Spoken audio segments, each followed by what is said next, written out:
Mactan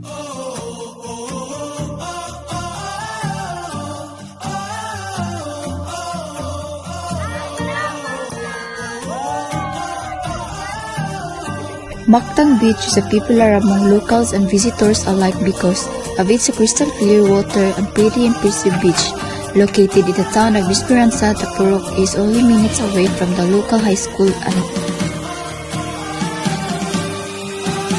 here is a closer look at the sculpture featuring the galleons and a native playing local musical instruments.